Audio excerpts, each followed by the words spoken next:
Allons lire 2 Rois, chapitre 7, à partir du verset 1.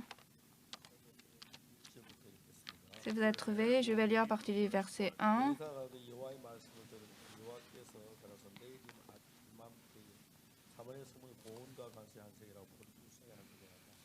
Élisée dit, écoutez la parole de l'Éternel, ainsi parle l'Éternel. Demain à 7 heures, on aura une mesure de fleurs de farine pour un cycle et 2 mesures d'orge pour un cycle à la porte de Samarie.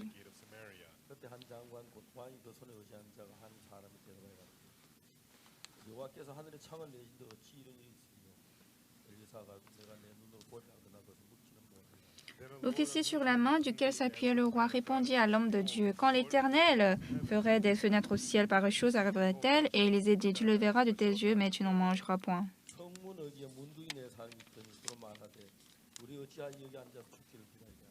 Il y avait à l'entrée de la porte 4 lépreux qui se dirent l'un à l'autre, quoi, resterons-nous ici jusqu'à ce que nous mourions?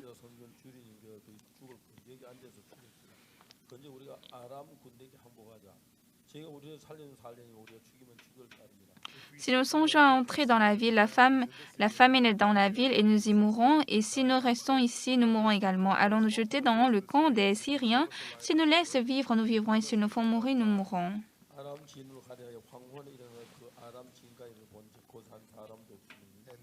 Il partit donc au crépuscule pour se rendre au camp des Syriens. Et lorsqu'ils furent arrivés à l'entrée du camp des Syriens, voici, il n'y avait personne.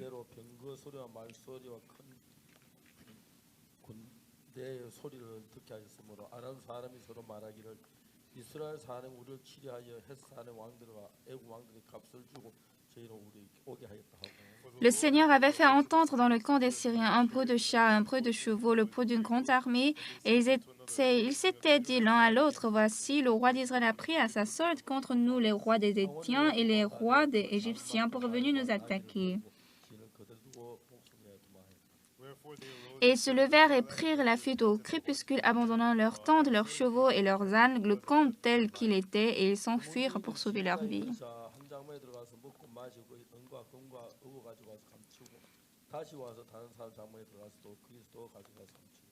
Les lépreux étant arrivés à l'entrée du camp pénétrèrent dans une tente, mangèrent et burent et en emportèrent de l'argent, de l'or et des vêtements qu'ils allèrent cacher. Ils revinrent, pénétrèrent dans une autre tente et en emportèrent des objets qu'ils allèrent cacher.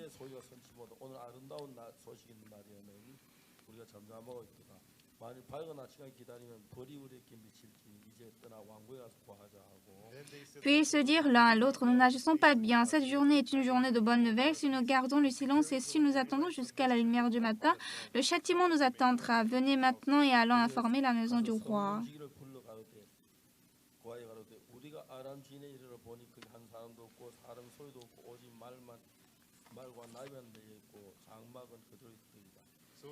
Ils partirent et ils appelèrent les gardes de la porte de la ville, auxquels ils firent ce rapport. Nous sommes entrés dans le camp des Syriens, et voici, il n'y a personne, on n'y entend aucune voix d'homme, il n'y a que des chevaux attachés, des ânes attachés, les tentes comme elles étaient. Nous avons lu jusqu'au verset 10. Lorsque nous lisons la Bible,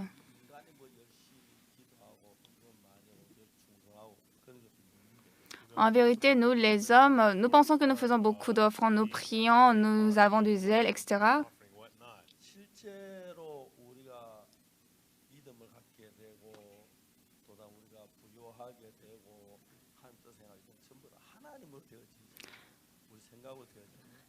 Mais en réalité, avoir de la foi ou devenir riche pour devenir bon, etc., ça, c'est pas par nous, c'est fait par Dieu.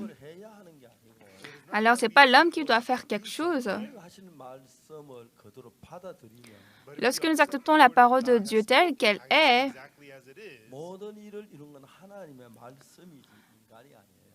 tout ce qui est accompli est par la parole de Dieu et non par les hommes.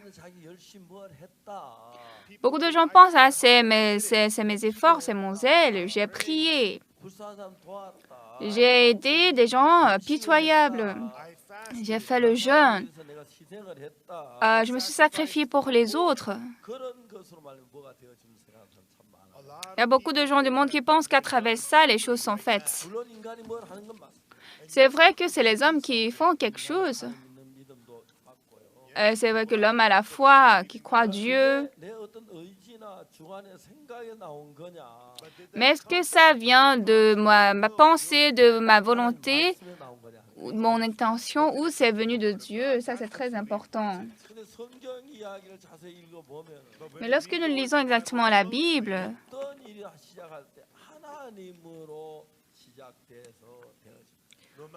quelle que soit la chose, c'est commencé par Dieu. Bien aimé, aujourd'hui, 2 Rois chapitre 7 que nous avons lu, le pays d'Israël a fait la guerre avec la Syrie. Et combien de fois serait bon si Israël avait gagné? Car il est le peuple de Dieu. C'est le peuple de Dieu, mais ils ont perdu la guerre. C'est pas parce qu'on est peuple de Dieu, on va gagner partout. Quelle que soit la difficulté, il faut avoir la foi en Dieu et c'est fait par la foi en Dieu. Un jour, j'ai fait le séminaire à Ulsan en Corée. À la fin du séminaire, après 4 jours, le dernier jour soir, quand j'ai fini le séminaire, c'était 22 heures du soir.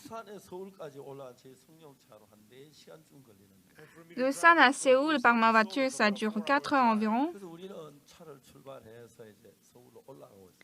Donc, j'ai démarré ma voiture, j'étais en train de monter vers Séoul. Si j'arrive à Séoul, ça va faire 2 heures du matin.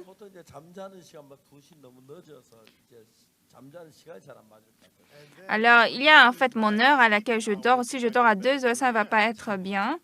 Et donc, je me suis dit, je vais dormir quelque part avant de monter. Où est-ce que je vais passer la nuit? À l'hôtel? Non. Chez nous, en Corée, il y a beaucoup d'églises. Et on était en train de passer par les autoroutes de Gyeongbuk. Vous savez, les autoroutes de Corée, elles sont très bonnes. Et souvent, on pouvait conduire à 100 ou 110 km. Et les jeunes courent à 250 et finalement, ils sont attrapés. Et c'était à l'aube. Surtout à l'aube. À l'aéroport d'Incheon, il y a beaucoup de gens qui mettent une vitesse excessive. Mais dans tous les cas, souvent, nous conduisons à 100 ou à 110 km. Donc, en Corée, la vitesse est 100 ou 110 km. Et dans la voiture, nous avons discuté. Si nous arrivons à 2 heures à Séoul, on ne va pas avoir le temps de dormir. Et donc, lorsque vous êtes sur l'autoroute, lorsque vous demandez à l'église, n'importe quelle église peut nous faire héberger. Moi, je ne vais pas à l'hôtel, je mange ici à l'église. C'est pas... Vous savez, c'est très bon d'être pasteur. Je ne sais pas pourquoi les gens ne veulent pas devenir pasteur. Même maintenant, vous pouvez devenir pasteur. C'est très bon. Donc, nous sommes allés à Daegu. Nous avons dormi là. J'ai appelé l'église de Daegu. J'ai demandé, est-ce que je ne peux pas dormir ici à l'église de Daegu? Ils ont dit, oui, pasteur, venez. Mais nous sommes allés très vite et nous avons dépassé l'église de Daegu parce qu'on était en train de parler dans la voiture. Et quand vous avez déjà dépassé l'autoroute, vous ne pouvez pas revenir. Oui, vous devez d'abord monter très haut et après 10 km ou 20 km, on peut revenir. Donc, on s'est dit, donc on a laissé cette église, on a échappé. Mais l'église suivante était l'église de Gumi. Donc, j'ai appelé l'église de Gumi. J'ai dit, allô, je suis pasteur Supak. Nous avons monté depuis Ulsan. Est-ce qu'on peut dormir ici? Ah oui, pasteur, venez. Donc, j'ai pris ma voiture, je suis arrivée à l'église de Gumi. Et j'ai dormi à l'église de Gumi. J'ai reniflé. Il est mauvais en musique. Alors, quand il renifle aussi, c'est pas musical. Mais quand même, il est beau, n'est-ce pas? Chaque fois, il y a une chose que je me trouve un peu moins que lui, parce qu'il est très, très beau de visage. En tout cas, j'ai dormi là-bas.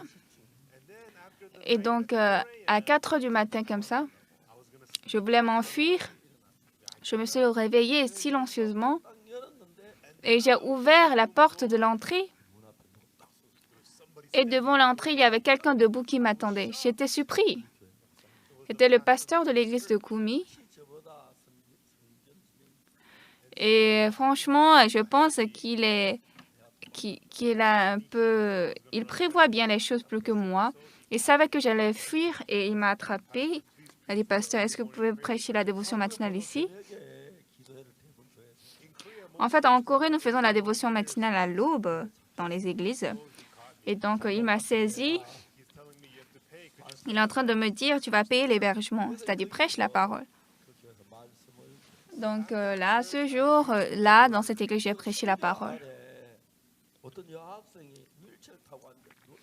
Mais en bas de la montre de l'horloge, il y avait une jeune élève qui était sur le fauteuil roulant. Je pense qu'elle était en terminale comme ça. Et après ma prédication, je suis allée vers cette fille et j'ai fait la blague. Tout le monde est assis sur les chaises. Pourquoi toi tu es sur le fauteuil roulant? C'est amusant ici? Et cet élève m'a dit,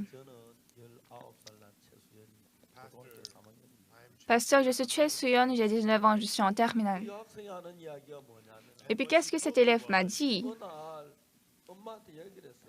Un jour, elle a dit à sa mère, qu'est-ce qu'elle a dit? Ah, maman, je n'ai pas de sens dans mes pieds. Oh non, ça va aller. T'inquiète. Moi, j'aime m'approcher vers vous. Ça va, n'est-ce pas? C'est mieux d'être loin, n'est-ce pas?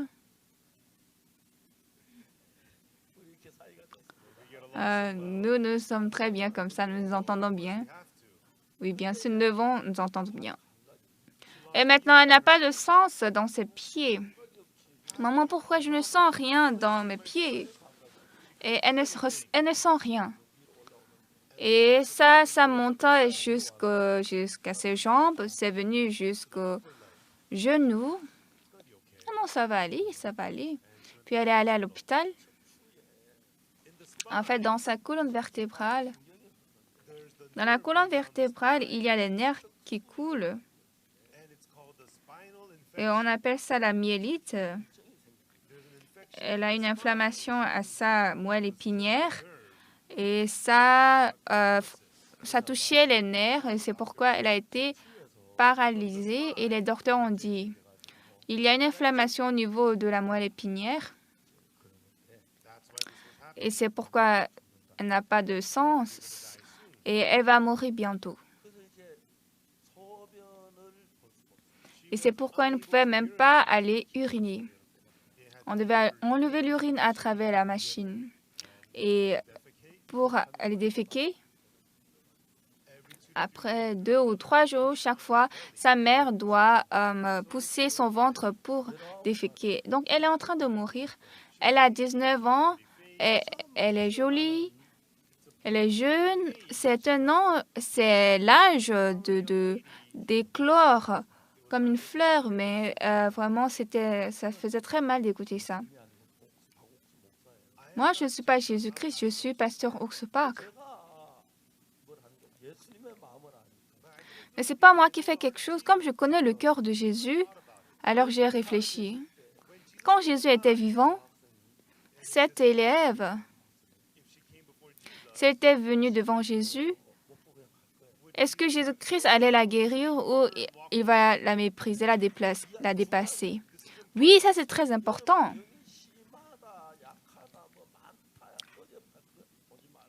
Bien-aimés, ne regardez pas, moi ma maladie est grave, n'est pas grave, il y a moins.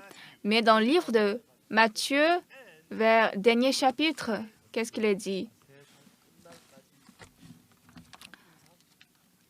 Vous verrez, je serai avec vous jusqu'à la fin du monde.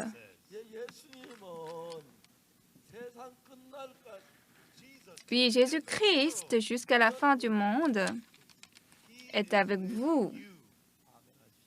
Ça veut dire Amen. Amen. Alors, vous savez pourquoi Jésus est avec vous?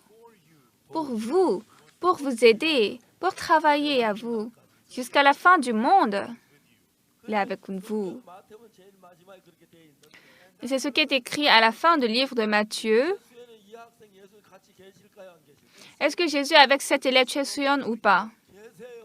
Oui, il est avec elle. Alors, qu'est-ce qu'on doit faire?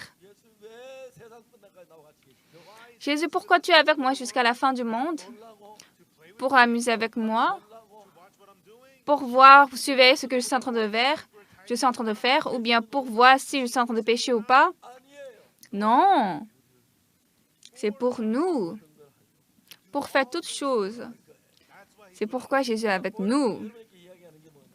Aujourd'hui, ce que je veux vous dire, moi aussi j'ai beaucoup expérimenté ces choses. Mais ce qui est important, c'est quoi? Nous avons besoin de la foi qui croit. Qu'est-ce que c'est que la foi? Quelle que soit ma pensée, quel que soit ce que je vois, connaître exactement le cœur de Jésus, avoir le même cœur avec Jésus, alors vous avez un même cœur. Le cœur coule. Vous devenez un. Lorsqu'on devient un, comme le cœur coule ensemble, la sagesse de Jésus devient ma sagesse, la puissance de Jésus devient ma puissance. C'est pareil recevoir le salut. Lorsque nous sommes pécheurs, Jésus est mort pour notre péché. Ah oui, c'est vrai. Alors mes péchés sont lavés.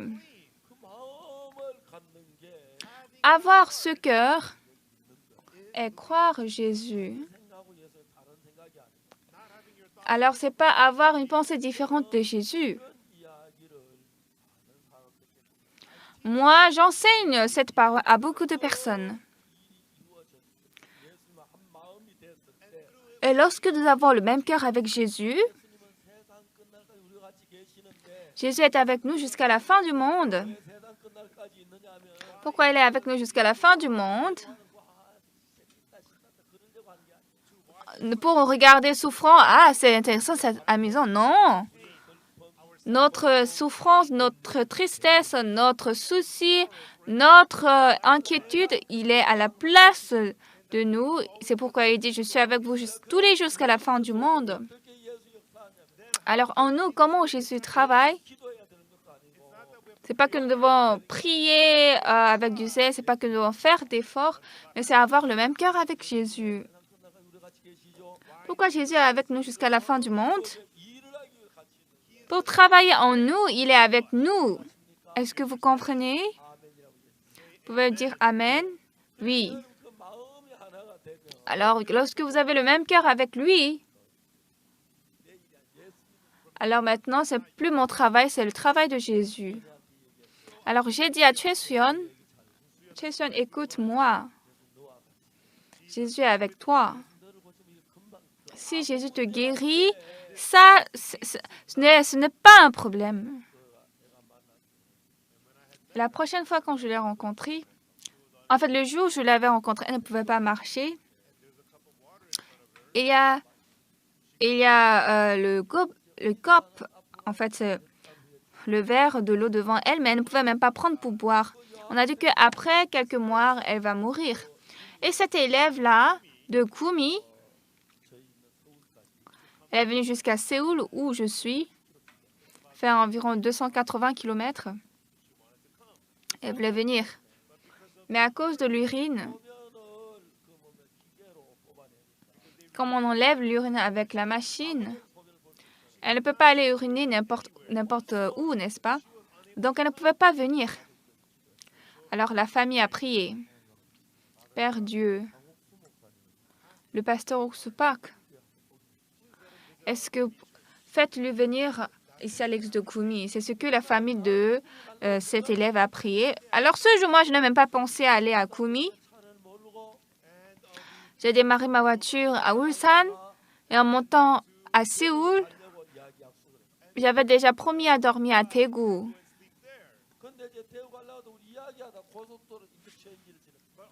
Mais déjà voulant dormir à Daegu, mais on était en train de parler dans la voiture et nous avons dépassé l'interchange de l'autoroute et on ne pouvait plus retourner. Et donc, nous avons cherché où est l'église où nous pouvons dormir. C'était Kumi. Moi, je n'avais même pas pensé à aller à l'église de Kumi.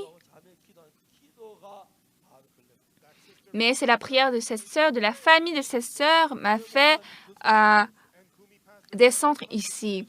Et le pasteur de l'église de Kumi a appelé le père de cet élève.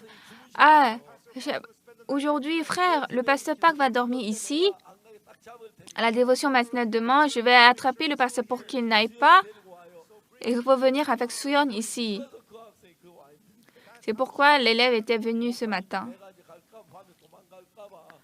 Donc le pasteur, il avait peur que je n'enfuis la nuit et donc il s'est réveillé très tôt le matin et il était en train de me surveiller sans dormir. Alors j'ai dit, le courant, lorsqu'il est déconnecté, bien que ce soit un très bon fil électrique, ça ne peut pas couler. Le courant coule à travers le fil électrique. Amen. Lorsque Jésus et moi, nous avons un même cœur, ça veut dire que le cœur de Jésus, la pensée de Jésus et ma pensée sont une. Nous avons les mêmes pensées. Alors, depuis ce temps, quel que soit le problème auquel je fais face, ça ne devient plus mon problème, mais ça devient le problème de Jésus. Amen.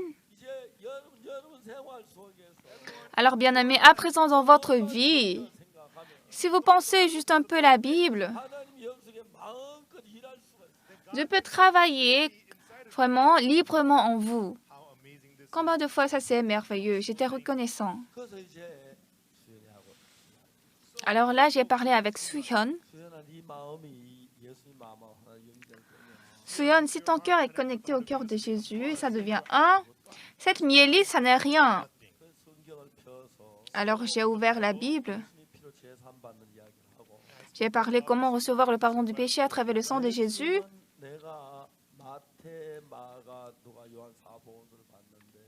J'ai vu Jésus dans Matthieu, Marc, Luc et Jean. Lorsqu'un malade est venu devant Jésus, « Hey, je suis occupé. Je ne veux pas te guérir. Va, non, je ne peux pas. » Jésus n'a jamais fait comme ça. C'est comme ça dans la Bible, n'est-ce pas? Ce Jésus, hier, aujourd'hui, éternellement, il est même. Alors, Jésus qui a fait cette œuvre en ce temps, aujourd'hui même, il fait la même chose. Il est venu pour nous aider. Alors, ton cœur est connecté à Jésus. Comment c'est connecté? À présent, j'ai la myélite. Je suis en train de mourir. Le docteur dit que tu vas rester sur le lit de l'hôpital et puis tu vas mourir bientôt. Mais Jésus veut te guérir.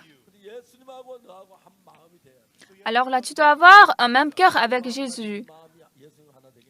Comment tu peux avoir le même cœur avec Jésus? Jésus va me guérir. Jésus ne va pas dédaigner, mépriser mon mal. Il va m'aider. Quand tu as ce cœur, tu as le même cœur avec Jésus. Un instant, les yeux de Suyeon priaient. J'ai dit, oui, tu vas faire comme ça, d'accord? Et puis, j'ai posé ma main sur sa tête, j'ai prié. Après ça, j'ai dit, Suyeon, au revoir, je m'en vais. Je suis venue à Séoul. Et puis, j'ai tout oublié. 4 mois avaient passé. J'ai reçu une lettre. C'était dans une carte jaune en fleurs. Regardez. Son écriture est très mignonne, n'est-ce pas? Est-ce que vous pouvez lire? Je vais lire. Pasteur Supak, bonjour. Je suis l'élève Cheseon de Kumi. Est-ce que vous vous rappelez? Je vous envoie quelques mots parce que je suis très reconnaissant à vous, Pasteur Park. L'année dernière, à la fin du séminaire d'Ulsan, vous êtes venu à Kumi, vous avez prêché la parole à la dévotion matinale et vous avez prié pour moi, n'est-ce pas? Je ne peux pas oublier votre parole. Vous m'avez dit que je vais marcher. À l'hôpital, on me dit que je ne pourrais pas marcher éternellement. Mais pasteur Park, toi, tu m'as seulement donné la foi qui est dans mon cœur. Mais maintenant, moi, je peux écrire comme je vous envoie. Je ne m'appuie pas sur quelque chose et je peux aussi marcher. Je peux pas. En fait, je ne suis pas habile à marcher maintenant, mais si je peux marcher plus, je vais venir chez vous pour vous montrer que je marche. Et après un mois, Suyeon, sa mère et son père, les trois sont venus me voir. J'ai tenu la main de Suyeon et j'ai fait un tour ici dans le bureau. Et en ce temps, c'était avril. En août, pendant le camp d'IYF, cet élève a fait un mini-marathon parmi 800 personnes. Suyeon, elle a été la 300e. Elle court bien, n'est-ce pas? Oui. Maintenant, elle est vraiment en forme. Maintenant, dans la Bible, il y a le cœur de Dieu. Ah, Dieu m'aime. Ah, Dieu est pour moi. Et si Dieu m'aime, alors malgré ce problème, il va m'aider. Ce problème, il va m'aider. Avec cette foi, quand vous croyez, Dieu va travailler merveilleusement. Et moi, j'ai expérimenté ça plusieurs fois. Si je vais vous parler de toutes ces expériences, je ne peux pas finir même cette nuit. Parce que Dieu a fait ces choses dans ma vie. Jésus, hier, aujourd'hui et demain, il est toujours le même. Et aujourd'hui, il veut vous aider. Il veut travailler à travers vous. Ici, nous sommes en train de regarder face à face.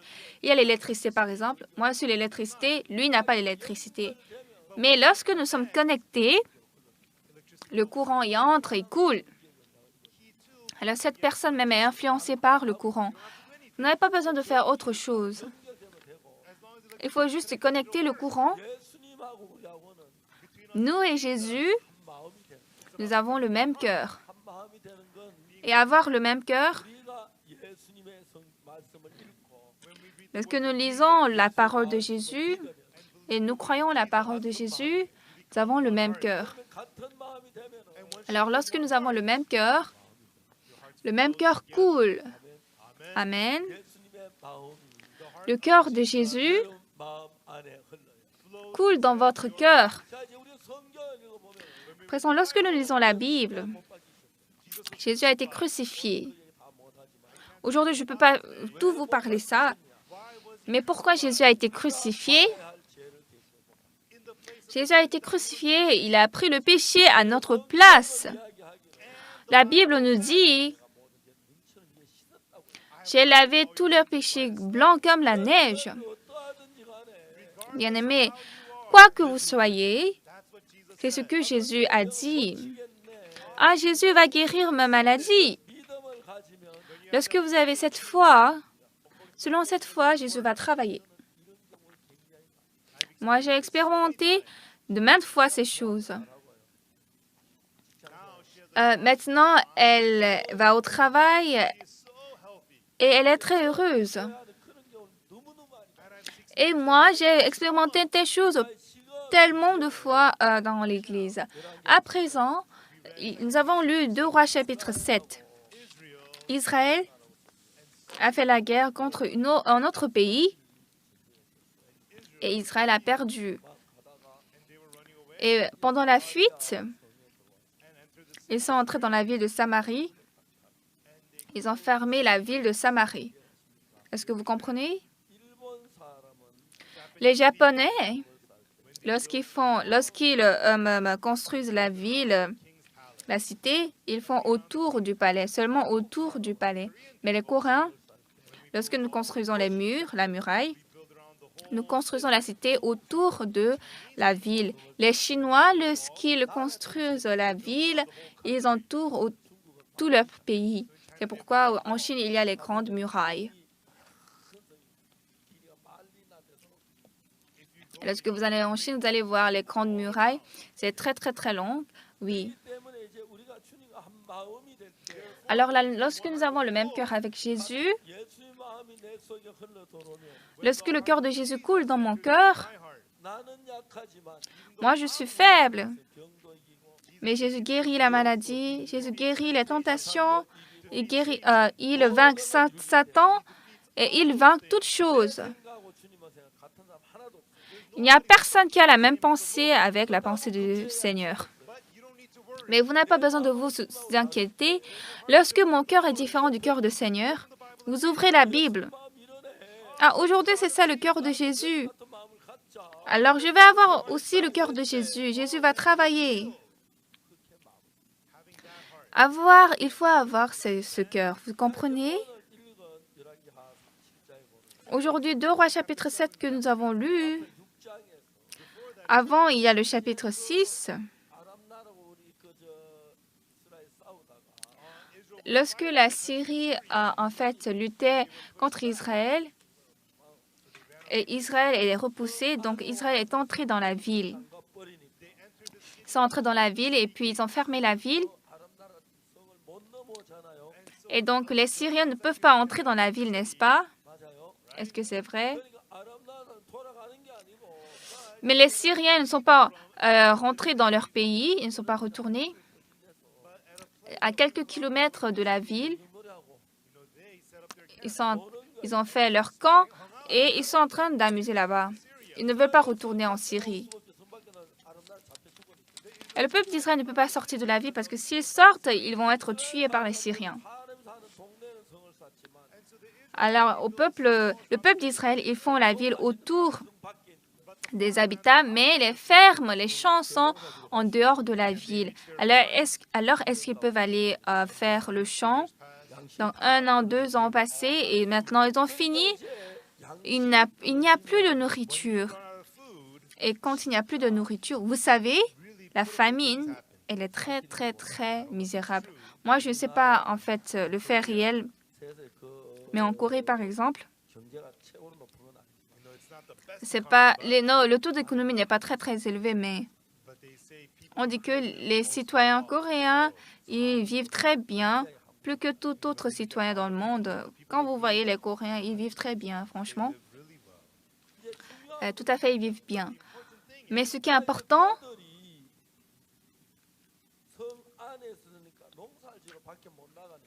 comme ils sont à l'intérieur de la ville, ils ne peuvent pas sortir à l'extérieur pour faire le champ. Donc, après 1 an, ils ont perdu la nourriture et puis 1 mois, 2 mois ont passé. Ils ont faim. Mais vous savez, lorsqu'on a faim, ça c'est de la Corée du Nord. Je ne connais pas si c'est vrai. Un jour, les Nord-Coréens, pendant la famine, ils avaient très faim. Et ils ont vu soudain un coq qui est venu dans sa maison. Et en regardant ce coq, il était très, très content. Il a attrapé le coq, il l'a mis dans la marmite, puis il a bouilli le coq. Quand il a maintenant enlevé le coq, c'était son enfant. Quand on a très faim, c'est comme ça qu'on voit.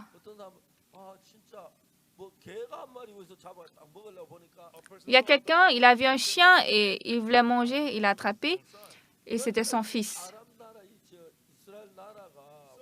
Alors le pays d'Israël, Syrie, comme maintenant ils sont captifs, ils ne peuvent pas aller faire le champ et donc ils ont perdu toute la nourriture. La nourriture est atarie, donc il n'y a rien à manger. Alors les femmes mangeaient leurs enfants. C'est très misérable cette situation-là. Ça se passe dans la dernière partie de 2 Rois chapitre 6. Et maintenant, c'est 2 Rois chapitre 7. Mais ce qui est étonnant ici, l'homme de Dieu Élisée dit, « Écoutez la parole de l'Éternel. Ainsi parle l'Éternel. Demain à 7 heures, on aura une mesure de fleurs de farine pour un cycle et 2 mesures d'orge pour un cycle à la porte de Samarie. » Est-ce que ça c'est vrai? Un cycle, une mesure de fleurs de farine pour un cycle, c'est incroyable. Et un officier du roi a écouté cela. Quand l'Éternel ferait des fenêtres au ciel, pareille chose arriverait-elle? Non, pas du tout.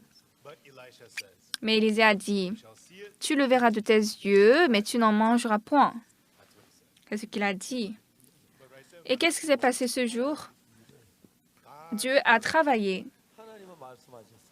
Dieu a dit, demain à 7 heures,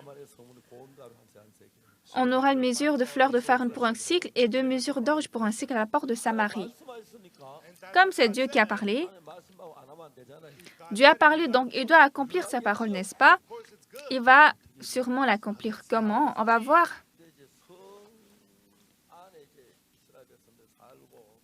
Dans la ville de Samarie, il y a le peuple d'Israël. Et en dehors de la ville, il y avait les lépreux. Car les lépreux ne peuvent pas entrer dans la ville de la population. Et donc les lépreux étaient en dehors de la ville. Vous avez vu une fois le film Ben-Hur? Vous avez vu le film Ben-Hur? Ah, beaucoup en a vu. Les Coréens ont déjà suivi ce film.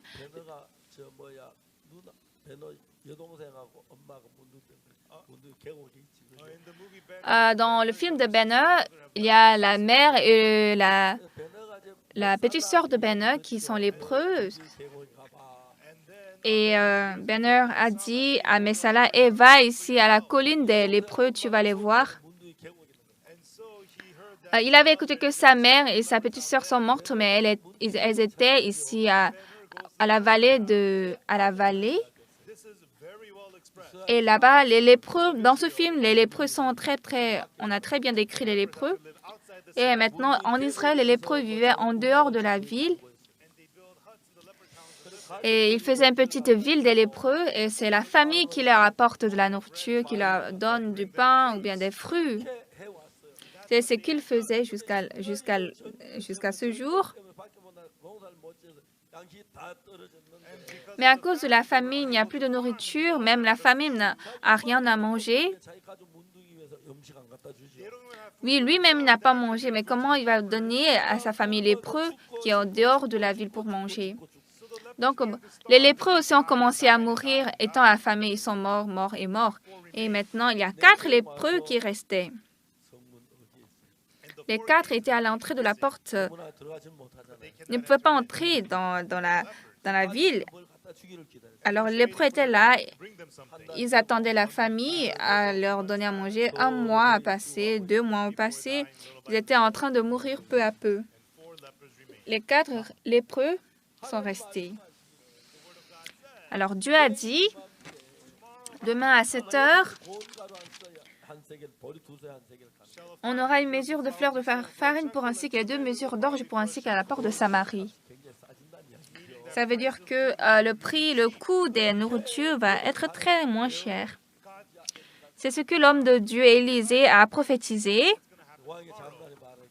Mais l'officier sur la main duquel s'appuyait le roi dit, « Pas possible, quand l'Éternel ferait des fenêtres au ciel, pareille chose n'arrivera pas. » C'est ce qu'il a dit. Mais Élisée a dit, « Tu le verras de tes yeux, mais tu n'en mangeras point. » Alors, à partir de maintenant, vous savez comment Dieu va travailler? Il a mis 4 lépreux à l'entrée de la porte. « Ah, nous avons très faim. » Et je suis désolée, actuellement, je suis remplie. Le matin, j'ai mangé beaucoup, tellement que j'ai mangé. À midi aussi, j'ai mangé beaucoup. Le soir aussi, j'ai mangé le soir. Je suis remplie. Et comme je suis vieux, je pense que je perds aussi ma vue. Mon corps aussi n'est pas en fait très fort. Mon ventre aussi sort, mais ce qui est intéressant, vous savez, les nourritures sont très délicieuses pour moi. Quand j'étais jeune, j'avais une très forte maîtrise de soi, mais maintenant je suis vieux, j'ai peu de maîtrise de soi. Je dis, je vais manger peu. Et puis, je mange tout. Et mon ventre est beaucoup gros. Et maintenant, les lépreux sont à l'entrée de la porte de la ville. Ils étaient affamés pour quelques jours, n'est-ce pas? Un à un, ils étaient en train de mourir. 4 lépreux sont restés. Quelle sagesse Dieu a donnée à ce lépreux? Dieu a travaillé. Et pourquoi sommes-nous ici? Même dans la vie, il n'y a rien à manger, on va mourir. Ici même, nous mourrons également. Nous allons nous jeter dans le camp des Syriens. Là, il y a la nourriture, n'est-ce pas? Dans tous les cas, nous allons mourir. Si nous tuons, on va mourir. Si nous laissons vivre, on va vivre. Dieu a donné cette sagesse dans leur cœur. Bien-aimés, vous devez croire Dieu. En lisant la Bible, vous devez croire la Bible. Depuis ce temps, Dieu va travailler, l'Esprit de Dieu va travailler en vous. En moi aussi, Dieu a fait beaucoup de choses étonnantes. Je ne peux pas tout expliquer, tout parler. Même aujourd'hui, ce soir, si vous avez le même cœur avec Dieu, alors le cœur de Dieu va couler en vous. Et votre cœur va changer. Vous aurez la foi. Et vous allez avoir envie d'aller prêcher l'Évangile, envie de parler la parole de Dieu. Dieu vous donne ce cœur. Quel cœur Dieu a donné aux lépreux? Si nous sommes ici, dans tous les cas, nous allons mourir. Tous les autres sont morts, c'est seulement nous 4 qui sommes restés. Dans le camp des Syriens, il y a la nourriture. Même dans la vie, il n'y a pas à manger, nous allons mourir.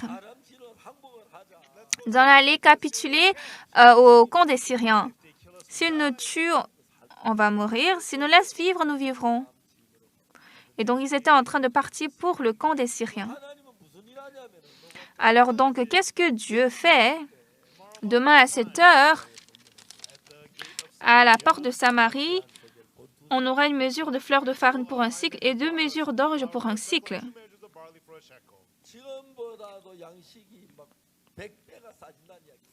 Ça veut dire que la nourriture va devenir 100 fois moins chère que maintenant. Mais l'officier a dit, quand l'Éternel ferait des fenêtres au ciel, par chose arriverait-elle? Bien aimé, comme c'est la parole de l'homme de Dieu, ça va s'accomplir. Et pour accomplir ça, qu'est-ce que Dieu a fait? À 4 lépreux, il a donné une pensée.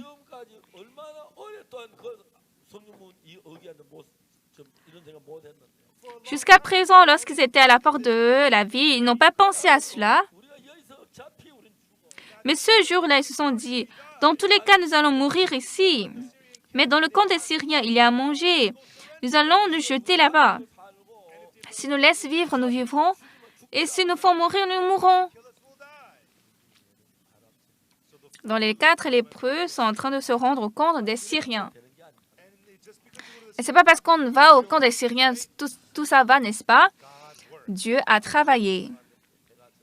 En allant au camp des Syriens, la nuit est tombée et c'était la nuit. Alors les 4 lépreux, en marchant, ils tombèrent, ils se relevaient et allons-y vite. Quand tu vas atteindre là, on va manger à mort. Non, non, même si on meurt, on va aller ensemble. Non, moi, je ne peux pas marcher. Non, non, je vais t'aider. Dans tous les cas, on va mourir là-bas. On va un peu marcher maintenant. Puis ils étaient en train de se rendre au camp des Syriens. Mais Dieu peut faire n'importe quelle chose, n'est-ce pas? Qu'est-ce que Dieu a fait?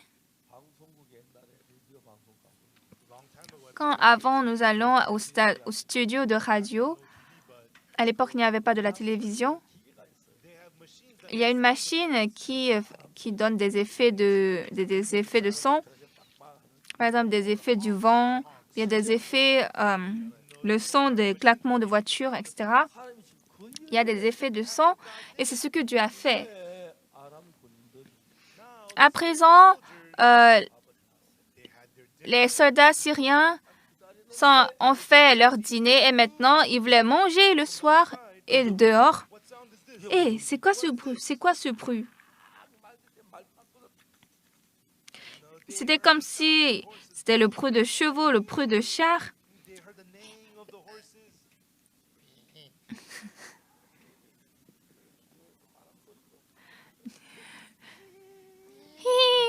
Le cheval. Et ils entendaient le bruit des chevaux, au bruit des chars, au bruit d'une grande armée. Et puis ces soldats syriens, leur dîner était déjà prêt. Ils ont pris la cuillère, ils préparaient à manger et ils entendaient un très grand bruit. Et lorsqu'ils sont sortis, c'était la nuit. Mais ils entendaient comme le bruit de chats, de chevaux. Ils entendaient le bruit des chevaux. Et ils entendaient le bruit d'une grande armée. En ce temps, il y a toujours quelqu'un très intelligent. Il se lève et il parle. Il dit, c'est sûr que le roi d'Israël, pour nous frapper, il a pris les rois des Égyptiens ou les rois des Égyptiens pour nous attaquer. Et là, nous allons tous mourir. On va fuir, allons-y. Eux tous, ils ont fui. Quand les lépreux étaient arrivés, et nous sommes venus nous capituler. Il ne faut pas tirer sur nous. Nous levons nos mains.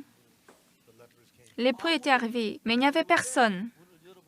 Ils ont ouvert la porte. Déjà, la table était prête. Il y avait la table. Et puis, vous savez, les Coréens, je ne sais pas ici comment ça se fait. Les Coréens aiment les nourritures chaudes.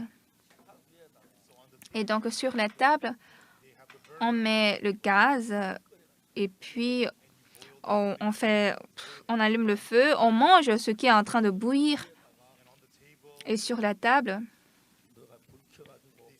en tout cas, on met quelques ingrédients et puis on fait le feu. On rôtit les choses. Les Coréens font bien ça.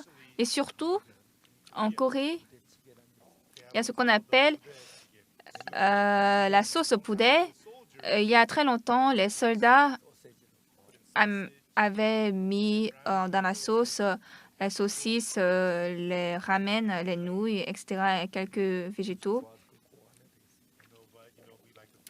En tout cas, nous aimons de telle nourriture.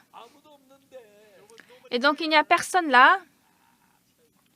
La table était déjà prête. Est-ce que ça, c'est vrai? Est-ce que ils sont en train de rêver?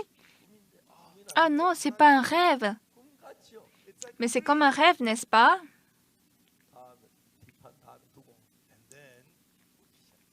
D'abord, ils ont commencé à manger. Et ensuite, ils ont fouillé les choses, ils ont trouvé de l'argent, de l'or, des vêtements. Ils ont caché et puis ils ont encore mangé. Est-ce que sont de rêver? Ils étaient à jeun pendant très longtemps et maintenant, ils étaient très heureux. Et en ce temps, nous n'agissons pas bien. La ville est affamée et nous avons une très bonne nouvelle. Nous ne devons pas rester silencieux comme ça. Nous allons attendre la lumière du matin et puis nous irons informer la maison du roi. Le lendemain, ils sont venus dans la ville. Ils ont dit, nous sommes ici les Israélites, nous sommes des lépreux. Nous avons été dans le camp des Syriens. Il y avait la nourriture, il y avait des vêtements, il y avait beaucoup de choses. Et il n'y a même personne là-bas. Et lorsqu'ils ont écouté ça la nuit, ils ont rapporté ça au roi. Mais le roi d'Israël a dit non. Sûrement, les Syriens, ils sont cachés et ils veulent nous attaquer. Maintenant, il n'y a que 2 chevaux qui nous restent. Allez vérifier. Le roi a envoyé les serviteurs. Et lorsqu'ils sont allés, tous les Syriens avaient fui et personne n'était là. Et donc, ils sont revenus, ils ont rapporté ça au roi. Et c'était la minuit. Il y avait maintenant information. Cher peuple, bonjour. Vous avez beaucoup faim, n'est-ce pas? Nous sommes allés au camp des Syriens et tous les Syriens ont déjà fui. Et il y a tellement de nourriture. Et maintenant, allez-y, prenez. Quoi? Qu'est-ce qu'il est en train de dire? Vraiment, ils ont été au camp des Syriens? Et tout le monde, quand il a écouté ça, tout le monde a couru vers le camp des Syriens. Ils ont pris des sacs de riz. Ils ont amené des nourritures. Ils ont aussi mangé. Et donc, une mesure de fleur de farine pour un cycle. et 2 mesures d'orge pour un cycle. L'officier du roi, en regardant ça, il ne pouvait pas manger parce que les gens l'ont écrasé. Parce qu'il a empêché le travail de Dieu. C'est ça, 2 Rois, chapitre 7. Bien-aimés, si Dieu veut guérir votre maladie, est-ce que c'est un problème? Bien-aimés, si Dieu veut vous bénir, si Dieu veut laver vos péchés, si Dieu veut guérir votre maladie, est-ce qu'il peut ou ne peut pas? Répétez encore. Oui. Mais il faut avoir le même cœur avec Dieu. Oui, Dieu peut travailler comme ça. Si vous croyez comme ça, vous avez le même cœur avec Dieu. Et là, Dieu va vous diriger en toutes choses. Il y a longtemps, moi, j'allais à l'église depuis que j'étais petit, mais je n'avais pas reçu le pardon des péchés. Mais en lisant la Bible, j'ai reçu le pardon des péchés. Et depuis ce temps, Dieu travaillait en moi continuellement. Aujourd'hui, en après-midi, j'ai rencontré un rabbi très fameux. J'ai fait un entretien avec lui et c'était un temps très, très bon. Nous avons parlé de la Bible. Je l'ai invité en Corée, il va venir. Et notre entretien était très bon. J'étais très reconnaissant. Et je veux continuellement parler avec lui plus profondément. Je suis très reconnaissant que Dieu travaille en nous. Maintenant, cette élève, qu'est-ce qu'elle a dit? Elle n'a rien fait. Seulement, j'ai cru la parole de Dieu, qu'il a guéri ma maladie. C'est ce qu'elle a fait. Alors, le docteur a dit qu'elle va être sur le lit de l'hôpital et puis, quelque temps après, elle va mourir. Mais maintenant, elle est très en forme. À l'époque, elle avait 19 ans. Maintenant, elle a 40 ans, peut-être. Oui, elle a peut-être tel âge. 32 ans. Ah, elle a 32 ans. Désolée. Souyon, désolée. Comme je suis âgée, je ne me souviens plus. Je n'ai pas dit qu'elle a 40 ans. Vous avez tous écouté, n'est-ce pas? Oui, elle est vraiment en bonne santé. J'ai vu plusieurs fois Dieu a travaillé comme ça. Si je veux vous parler ces choses, je ne peux pas finir même cette nuit. Et tout à fait, Dieu, j'étais un homme sale, méchant, et j'avais péché. Mais quand j'avais la foi en Dieu, Jésus et moi, nous sommes devenus un. Et partout où je vais dans le monde, Dieu a travaillé. Et c'est très, très étonnant. Bien aimé, même maintenant, vous aussi, ne finissez pas par ce que vous connaissez, mais en ce que vous connaissez, si vous ajoutez la foi, vous allez voir le travail de Dieu. Amen. Ça, c'est une formule. Même recevoir le pardon des péchés, comment nous pouvons le connaître? Jésus est mort sur la croix pour nous. Qui ne connaît pas ça? Levez la main. Tout le monde le sait, n'est-ce pas? Alors, pourquoi Jésus est mort sur la croix? Pour laver notre péché. Alors donc, mes péchés sont effacés. On croit ça. Amen. Mais aujourd'hui, beaucoup de gens vont à l'église, disent qu'ils sont pécheurs. Selon moi, j'ai péché, j'ai menti, j'ai volé, je suis pécheur, certes. Mais ma pensée et la pensée de Dieu sont différentes. Dieu m'a dit, tu n'as pas de péché, tu es juste, tu es propre. C'est ce que la Bible a dit et c'est écrit dans la Bible. Dieu dit nous sommes propres, Dieu dit nous sommes justes. Ça Ça ne veut pas dire qu'on n'a pas péché. On a péché, mais sur la croix, comme Jésus a tout lavé, vous êtes propre, vous êtes juste. Jésus est mort, crucifié, n'est-ce pas? Sommes-nous pécheurs ou justes?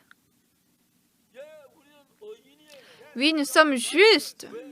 Pourquoi? Parce que lorsque Jésus est mort sur la croix, il est mort en payant le prix de notre péché. Oui, nous sommes pécheurs, certes. Jésus-Christ a été châtié sur la croix pour tout le monde. Il n'a laissé aucun péché et puis il a dit tout est accompli. Qu'est-ce qu'il a tout accompli? Il nous a sauvés du péché.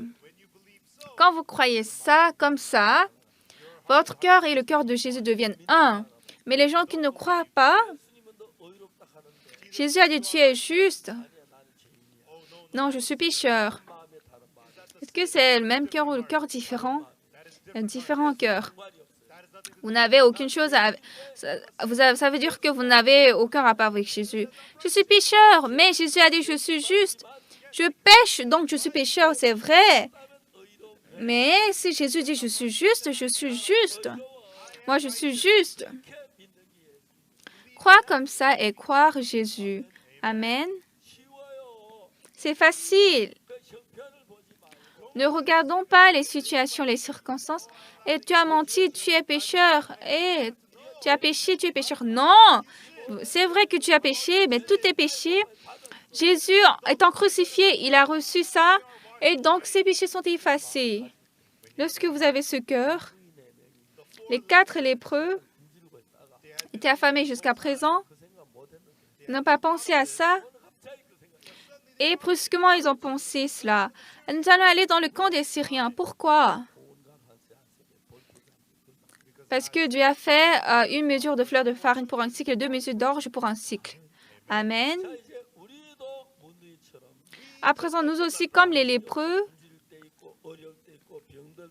nous avons faim, nous sommes difficiles parfois, et nous sommes souffrants aussi. Néanmoins, Jésus est toujours avec nous. Jésus nous aime. Et en voyant que nous fassions ceci, en voyant que nous sommes malades, en voyant que nous sommes en train de mourir, il a envie de nous guérir. Mais il faut avoir le même cœur pour que le cœur coule, n'est-ce pas? Lorsque j'ai le même cœur avec Jésus, le cœur de Jésus coule dans mon cœur, alors Jésus va travailler selon sa puissance. Et lorsque nous expérimentons ça, en fait, réellement, parfois vous dépassez les choses sans vous en prendre compte, mais Dieu, j'ai mal, mon corps est malade, Dieu guéris-moi. Je prie, je crois que tu vas me guérir. Si vous avez ce cœur, Jésus va travailler en vous. Alors, en vous, une nouvelle parole que vous n'aviez pas eue, à travers le Saint-Esprit, à travers la Bible, à travers la prédication de pasteurs, Dieu vous donne une nouvelle pensée. Et lorsque vous croyez ça,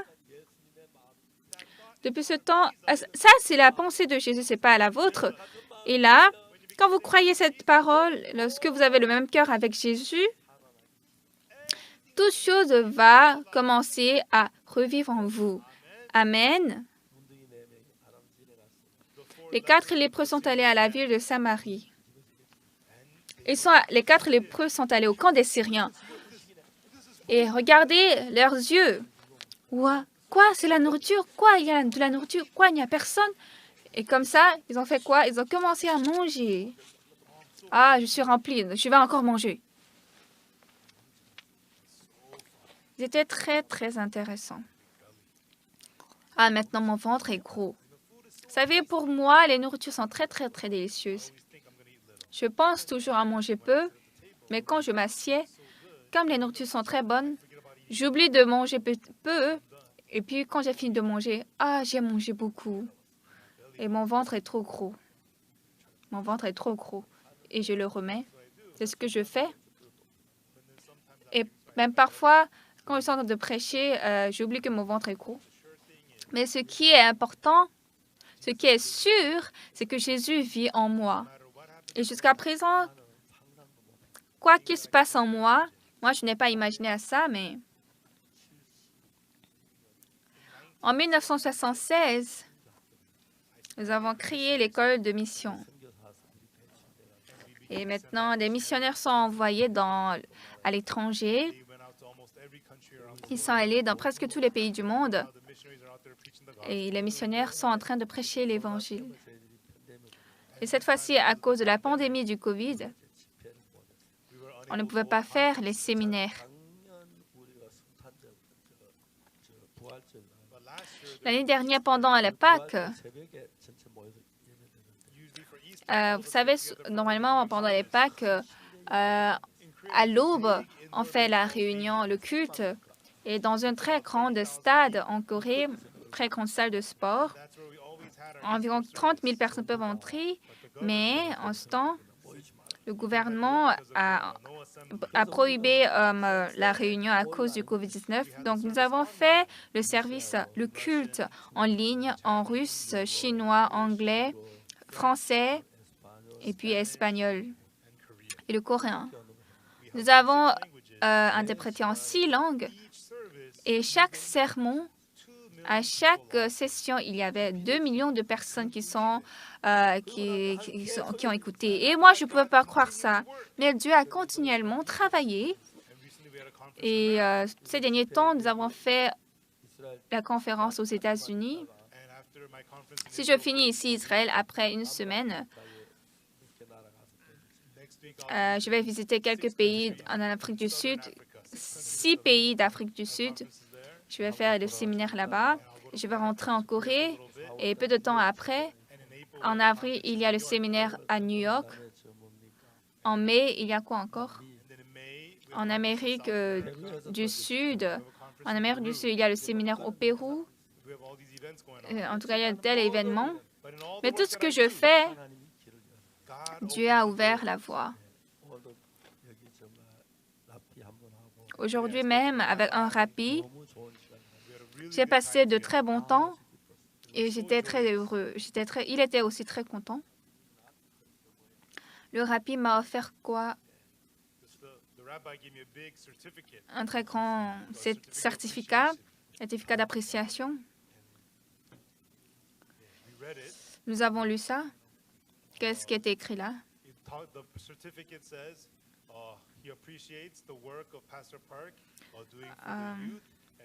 J'apprécie l'œuvre de Pasteur Park pour la jeunesse et pour le monde entier qu'il fait spirituellement et aussi éducationnellement. Nous sommes en train de prêcher l'Évangile. Cet Évangile, Dieu a dit demain à 7 heures, on aura une mesure de fleur de farine pour un cycle, 2 mesures d'orge pour un cycle à la porte de Samarie. En ce temps, abandonnez vos expériences, abandonnez vos savoirs. Ah, est-ce que ça c'est possible? C'est pas possible. Mais Dieu fait ce qui est possible, fait aussi ce qui est impossible. Si Dieu fait, il va faire. C'est ça, croire. Moi aussi, j'ai beaucoup expérimenté de telles choses. Ne croyez pas ce qui est bon pour votre cœur, mais croyez la parole. Alors Dieu va travailler en vous et vous serez une très grande personne. Et vous allez faire aussi de grandes choses. Moi, j'ai reçu le pardon des péchés en 1962. Et maintenant, ça fait 60 ans exactement que je suis en Dieu. Je suis reconnaissant à Dieu. Je suis en train de prêcher l'Évangile dans le monde entier. Nous aussi, nous allons abandonner notre pensée et croyons la parole de Dieu. Que ce soit la parole de la Bible. Lorsque nous avons le même cœur avec la parole de Dieu, alors Dieu sera très content et en vous, la puissance de Dieu va se manifester et Dieu va travailler. Et vous allez prêcher la parole aux autres personnes. Les autres vont recevoir le pardon des péchés à travers vous. Moi aussi, je ne savais rien faire, mais Dieu m'aide. Quand j'étais à l'armée, pendant l'entraînement, en fait, mon cœur, mon organe, le cœur, n'était pas en bon état. J'étais malade. Je ne pouvais pas aussi bien respirer. Mais comme j'étais jeune, ça allait mieux après quelques jours. Mais maintenant, quand j'avais 50 ans, mon cœur était très malade. J'étais presque mort, mais Dieu m'a guéri. Une fois, j'ai eu le problème d'estomac, mais Dieu a aussi guéri mon ulcère de l'estomac. Et même maintenant, je suis en train de faire le travail du Seigneur. Si aujourd'hui Dieu m'appelle, je vais partir. S'il me dit de rester, je vais rester. C'est ça. Je suis très reconnaissant. Dieu travaille à travers moi. Dieu veut aussi travailler à vous aussi. Aujourd'hui, abandonnez votre pensée, ouvrez la Bible, lisez la Bible et croyez la Bible telle qu'elle est. Vous allez avoir le même cœur. Si Dieu est avec vous, qui sera à notre rencontre? Car nous ne pouvons que gagner, avoir la victoire à travers Dieu. Que la bénédiction de Dieu soit sur vous tous. Je vous remercie. Nous allons prier. Père Dieu très saint, nous devons recevoir la malédiction et la perdition à travers notre péché. Mais Jésus est venu sur cette terre. Il est mort pour nos péchés. Et puis, il nous a délivrés des péchés. Lorsque nous pensons à ça, nous sommes très reconnaissants. Dieu bénissez Israël. Que beaucoup de gens en Israël reçoivent le pardon des péchés. Et nous espérons sincèrement qu'ils reçoivent la bénédiction de Jésus. Nous prions encore aujourd'hui. Demain, à d'autres lieux, nous allons encore avoir le travail de Dieu. Nous allons prêcher l'évangile. Dieu travaille sur nous. Donne-nous ta grâce. Nous te remercions. Nous avons prié au nom de Jésus-Christ. Amen. Merci beaucoup à tous.